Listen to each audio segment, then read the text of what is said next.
welcome back to the channel. Sorry that there wasn't a video this Sunday, but the reason for that was Friday I sent the car to Wade. He corrected the paint, so it's looking really good. He fixed it over the weekend, and then he said I mustn't touch it till Monday, so I didn't want to mess with that and mess up his work, so I left it, and that's why there wasn't a video on Sunday. So I'm gonna pick it up today, and what I'm gonna do is I'm just gonna give it a nice little clean. I got some Meguiar products, so I'm gonna be using that today. And then if I have some time, I'm gonna show you what I'm gonna do with the number plates. I'm gonna put some magnets on there and on the bumper. I've already done the back, so I just need to do the front today, and if I get enough time then I'll do that. But today I want to do a nice clean, a little detail.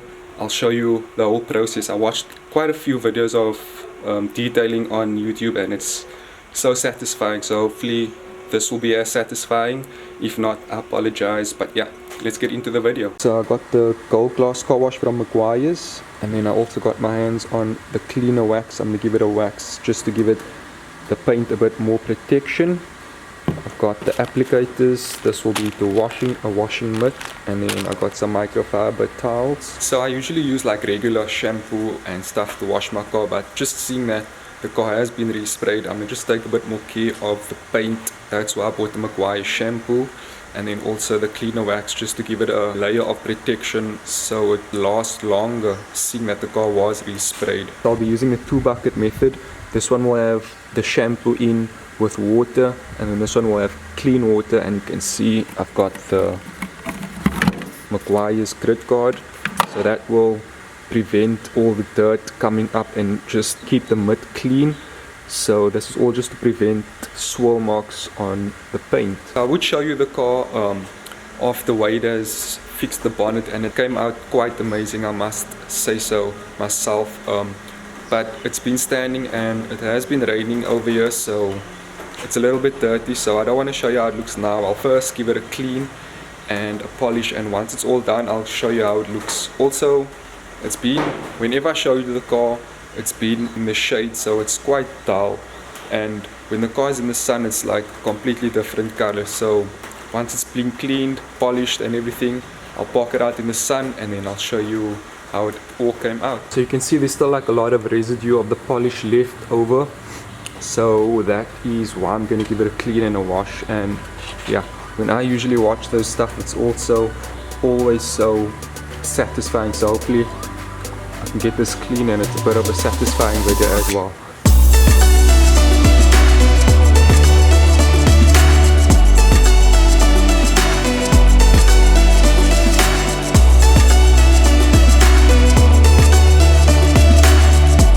Those of you who aren't familiar with the 2-bucket method, it's basically just 2 buckets, and it's all just to prevent swirl marks and the dirt that comes off the car from getting back onto your mitt, and then wiping it and putting scratches into the paint. So this is the one with the grid guard in. I'll have clear water in here, and then this one I will have shampoo in. So I'll put a couple of drops of this in here with water obviously, and then the way it works is I will dip this in here, wash the car, and then before dipping it back in here I will dip it into the clean water with the grid guard and just rub this on the bottom of the grid guard, so it should take off like all dirt and particles coming off from the car, and keep it in this bucket, and then the grid guard prevents it from swirling and coming up and then back onto here. So essentially it's eliminating swirl marks kinda, and that's the whole purpose of the 2-bucket method.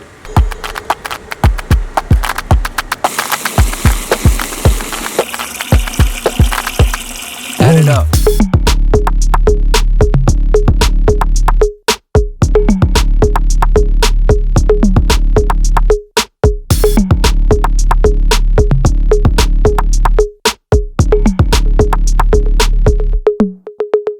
I'm finally done with washing the car. I'm not sure if you guys are like me, but I literally take like hours to wash the car. That's why I prefer just to drop it off at the car wash and have it washed. But when I wash it myself, I literally take hours to wash it. So it's washed. What I usually use, I use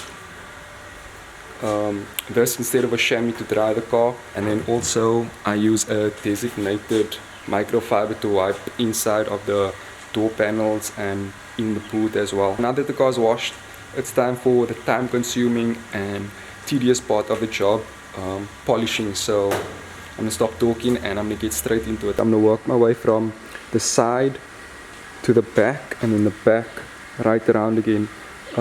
With polish you don't usually want to let it dry, but with the wax you're gonna let it dry, and once it's dry then you're gonna give it a nice wipe off with a microfiber towel. So I'm gonna start over here on this section, putting the wax on. I'm gonna work my way right through to the back, and then once I finish with the back, this side should be dried, and then I'll just give this a wipe with a microfiber towel, and then obviously carry on right around the car like that. When you apply this, you want to make sure that you're doing it in the shade and not out in the sun.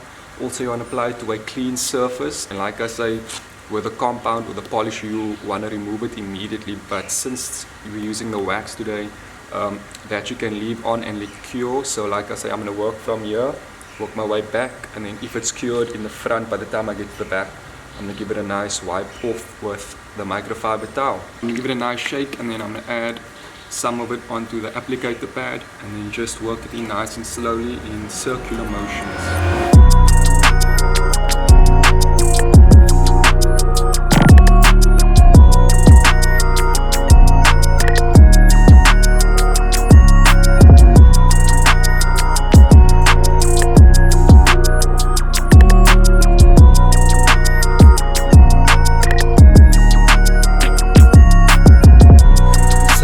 Ended up doing the entire car, putting the wax on the entire car, because the application process took much quicker than I anticipated. So when I got to the front again, wax didn't seem settled yet or cured, so I went right around the car and I managed to do that in time, because I thought it would take longer, but the application process took quite quick actually.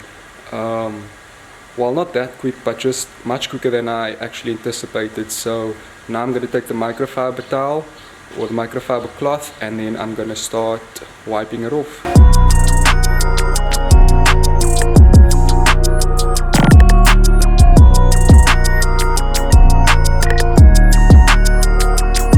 And there we go. After a lot of elbow grease, we got it looking like a mirror. As you can see, also all that spots or holes that was in the bonnet before is all gone now. So I'm extremely impressed. You can see how it looks over here.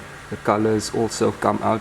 So as you can see, it came out really nice. The bonnet, Wade, shout out to Wade, he did an extremely good job. He got all those bubbles, spots, whatever it might be called, he got it all out, and he was actually explaining to me what happened. So what happened was, it was a chemical reaction to the paint, obviously it being open over here while it was standing. Some chemical or whatever might have dropped onto the bonnet while it was curing, and that obviously caused those spots and bubbles to come through the clear coat. So some sort of chemical reaction that happened, and that's what caused it. But it's all cleaned up now and it's looking quite nice. You can see over here there's no more spots or holes. So I'm just going to put it in the sun quickly and then show you the actual color of the car, because under the shade it's quite dull, but as soon as the sun hits it, you get that pop and you see the little speckle of silver. But yeah, the actual color really shows in the sun. So let me show you quickly how it looks in the sun. This is what it looks like in the shade, more of a burgundy color look to it. You can't really see the speckle, the silver speckle in it, but yeah, let me pull it out quickly and I'll show you the difference. That's how the color looks in the sun. The camera doesn't really do justice, but if you go closer you might be able to see the pearl or the speckle that's in here and the different color. So you can see the speckle, it really comes out in the sun, and there's a bit of orange tinge in it as well. So I hope the camera does it some justice. From what I saw, it doesn't really pick up the proper color, but in real life or actually seeing it in person, it's amazing, and I'm really happy with the turnout. Thanks for Wade for all his hard work. That's it for this week's video. Well, last week's video, because I didn't post Sunday, so this Sunday hopefully I do post another video as well. But this week or this video is for previous week. What I have in mind for next week, I have the stickers. So there was a bit of an issue regarding the rubber over here. So the sticker is a bit bigger. It needs to fit in here or be cut. And I don't want to cut because I might cut into the rubber or also damage the paint. So in order for me to fit the sticker, the whole window needs to be taken out. Hopefully I can get someone out here on Friday to come and take the window out from me, and then I can fit the sticker on the boot and then also on the side of the doors. So I'll fit that on the weekend. And then I was also going to fit the number plate to the front bumper with magnets, but it's a bit late now, so I'll probably carry over that into next week's video as well. I've done the back already. The back is simple. So like I said, the back is quite simple because this is metal, so I just had to put some magnets on the back of the number plate and it fits simply on just like that. So it's as easy as that. So the number plate fits easily on the back because it is metal, and then obviously the bumper is plastic, so I'll have to take the entire bumper off and then put magnets on the back side of the bumper and then on the number plate as well for it to stick. What I was trying to explain, basically this is plastic, so the magnet won't stick onto here, so I have to remove this and then put magnets on the other side of this bumper and then also on the number plate so the number plate can stick. So yeah, that's what I'll do hopefully next week. That's all for this week's video. I hope you guys enjoyed, and yeah, I'll see you guys on Sunday. Peace.